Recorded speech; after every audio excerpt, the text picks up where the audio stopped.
The Cowboys are very much in the market for a new backup quarterback. Cooper Rush is off to the Baltimore Ravens. The Cowboys have one guy beyond Dak Prescott under contract, and they very clearly need to get some more help there. Now, we will have more updates for you on free agency as that mostly winds down, and of course the NFL draft as well. So if you haven't already, hit that sub button, youtube.com/@CowboysTV.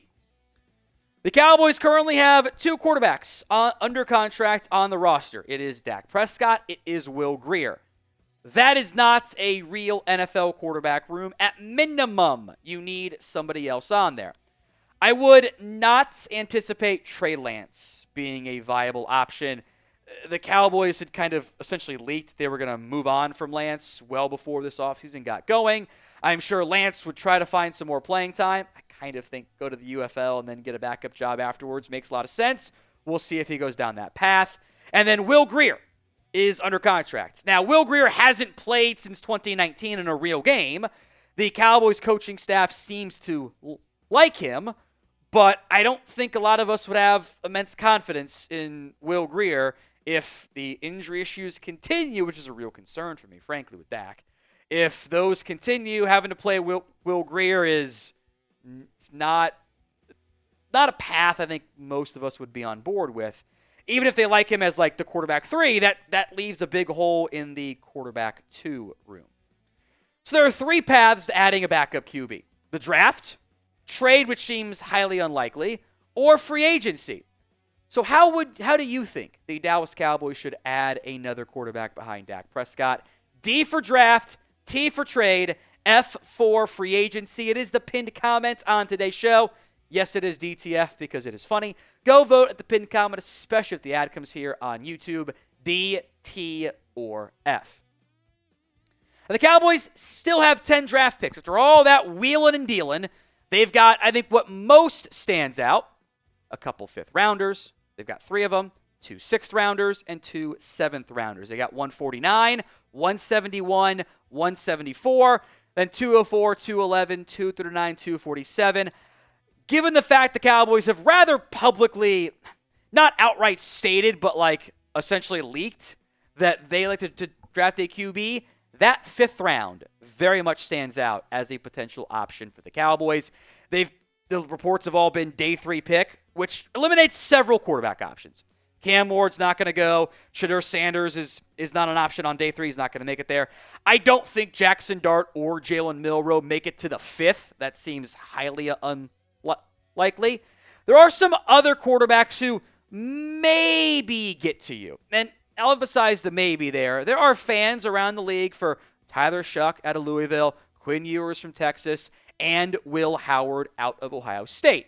So we'll spend time on these 3 guys, starting with Tyler Shuck. Began his career at Oregon, goes to Texas Tech. Finally had, I would actually argue, was a pretty good season for Louisville. I am willing to call Jeff Brom the backup quarterback whisperer. This is Aiden O'Connell, David Blau, Mike White, which kind of is a low-key decent comp, actually, as my slanderous comp is Gen Z Brandon Whedon, because he's turned 26 in September. To put that in perspective, he's older than Trevor Lawrence. Now, I think he's got a pretty high football IQ. He can do a bunch of the play-action stuff, can do typical drop-back passing. Medical red flags are kind of pretty high there. He also ran 44% play-action. That's kind of not a real offense. I think the ceiling at his age and everything is limited, but it's a backup. Backup makes sense, but I don't want to take him like the 3rd round, you know? Then there's Quinn Ewers, who I think from a like football IQ perspective, I've only heard good things about Quinn Ewers. That he has fantastic command of the Steve Sarkisian offense. I also don't think he's ready to play football right now. Like the footwork is so bad. The under pressure stuff is so bad, it concerns me. Mentioned the play action RPO heavy for Tyler Shuck. It's 42% for Quinn Ewers. Like normal drop back stuff under pressure, he can't do it. And I think the footwork is so bad, it kind of disguises what I think actually is a pretty solid arm. Now, he had a good informal meeting with a bunch of the Cowboys coaches. I would bet he is a 30 visit for Dallas. It's a question of, does he make it down to the 5th round, where I'm far more comfortable taking him as a developmental backup QB, but also, just like Tyler Shuck, injury concerns abound. So be honest, again, this is all on the assumption of 5th round pick. Would you draft Quinn Ewers? Why for yes and for no? Let me know in the comments of today's show. Now, Will Howard, especially in the college football playoff, had quite the little run. My player comp here is like a slightly less athletic Jeff Driscoll. So that's kind of like a more athletic Fitzpatrick, where I did see the turf monster get Will Howard too many times in that college football playoff run. But he's got great size. He's 6'4", 237, listed size there. He pushed the ball downfield pretty well. I think he benefited from an insanely strong Ohio State supporting cast. Was a little bit turnover prone. Had a couple high on the interceptions. Had some fumbles he was lucky to maintain too. But I think if you're looking for a backup quarterback, he stands out as one of the more appealing ones. By the way, later on, I will give my grades for all tentative grades for all these different QBs. Those guys might be gone.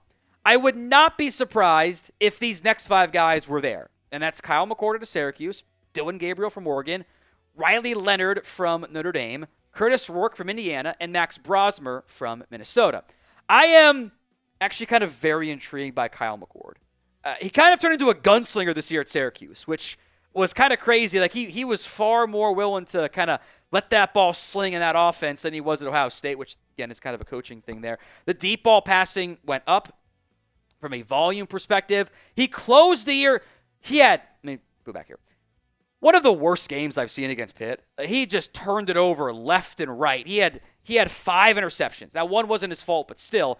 After that game, 69.5%, 9.3 yards per attempt, 15 touchdowns, 1 interception. I kind of get like C.J. Beathard, Jimmy Garoppolo, like put him in that style of offense. I think some good things tend to happen there. But people have a tough time getting at the Ohio State stuff. And the inconsistency is still very much there. Let's go to Dillon Gabriel, one of the more productive quarterbacks in this class, both at Central Florida, at Oklahoma, and Oregon. My comp here is, I think he is a better athlete version of Kellen Moore. He is an undersized, left-handed quarterback who generally puts the ball in the right place. I'm still kind of traumatized seeing him just basically run into pressure against Ohio State. It's just like, it was a 4-man rush, and he would panic far too frequently. He does not have the traits to make it as a starter, but I think he has a lot of the game manager traits you look for in a backup QB. Then there's Riley Leonard, who is actually a really strong runner. He ran for 900 yards with Notre Dame this season. And then the opening drive against OSU, he just ran the ball. That's all he did. He's got toughness. He's got mobility. I like those two things in a backup quarterback. The deep passing was really bad at times. Just consistently underthrown. That NIU game stands out, I know, to a lot of people. Sometimes the ball comes out as a very weird angle, which is a red flag for me. But he's also got to add some weight if he wants to be more of a runner in the NFL.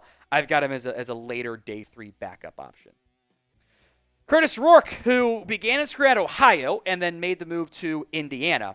This is the comp here. He ran a little bit more at Indiana.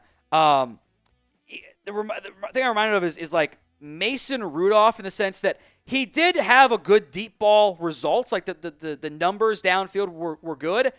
But for a guy that's like 6'4" and change, he does not have the crazy strong arm you would expect. It's actually kind of fairly mediocre. And he has issues going over the middle of the field. I think that's where the arm strength tends to show up the most on some of those deep digs there. Did play through a partially torn ACL, which it helps explain why he took so many sacks this year on top of that. And then I'll mention Mac Brosmer. My comp is current Mac Jones for him. And I don't mean that in a very positive way. Sorry, Chris. I know you're a Bama guy. Transfer from New Hampshire, goes to Minnesota. Gets the ball pretty quickly. Tends to protect the ball at a decent clip. But he's not a good downfield thrower, and he takes too many sacks. And he is limited from a physical trait perspective. Now, we will have more Cowboys videos for you all year long on the NFL draft. And free agency too. So if you haven't already, hit that sub button for me right now. So of those 8 guys, we went a bit more in-depth on. Some of my grades here. Will Howard, a 4th. Tyler Shucks, a 5 for me. Kyle McCord, Quinn Ewers also have early 5th-round grades. I reserve the right to change my mind if we get new information. I feel bad for biting the guy. I remember Carson Strong, I liked him. And then, the word came out of, hey, this guy had, the worst interview ever. I'm like, okay, he's going to drop down. Plus, I heard the medical stuff was bad. He ends up going undrafted. Dillon Gabriel, 5th/6th kind of coward cheater grade. Riley Leonard, 6/7th cheater grade. Kurtis Rourke, a 7. Max Brosmer, a UDFA. Decent chance Howard, Shuck are gone, and maybe it's between McCord and Ewers. Now, what quarterback do you want to draft? Let me know. I'll get some other names here, both draft and free agency-wise. Let me know in the comments section of today's show. I'll verbally mention some other names. Brady Cook, Seth Hennigan, and Graham Mertz. I don't see draftable talent here. Hennigan had a nice little Senior Bowl run, but I don't think the physical traits are there. I kind of think Brady Cook is just outright bad. I think he really held back Luther Burden. Graham Mertz, I like his attitude, but I think he just isn't an NFL caliber QB. I will mention some free agent options. Again, I don't think Dallas wants to spend more than $3 million max on an outside free agent, so keep that in mind. Sam Ehlinger could be kind of fun, though. In that backup quarterback mold who hasn't played a lot, Texas boy, could be cheap. Drew Lock, who I've often said should be tank commander, hasn't materialized quite that way yet. But again, he probably wants more than 3. A chance to do a really funny thing and add Carson Wentz, which I don't want to see the Carson Wentz experiment play out on my team. That doesn't sound fun, but he's a free agent. Desmond Ridder has starting experience. I wouldn't call it good starting experience, but he has it. And then the funniest outcome and the best vibes outcome is Jameis Winston. I suspect he's going to try to go somewhere he could maybe start. Or that's a spot like Tennessee or Pittsburgh or New York or whatever. But the vibes would be electric. And at least be entertaining if, God forbid, Dak goes down. That would be entertaining for the Dallas Cowboys.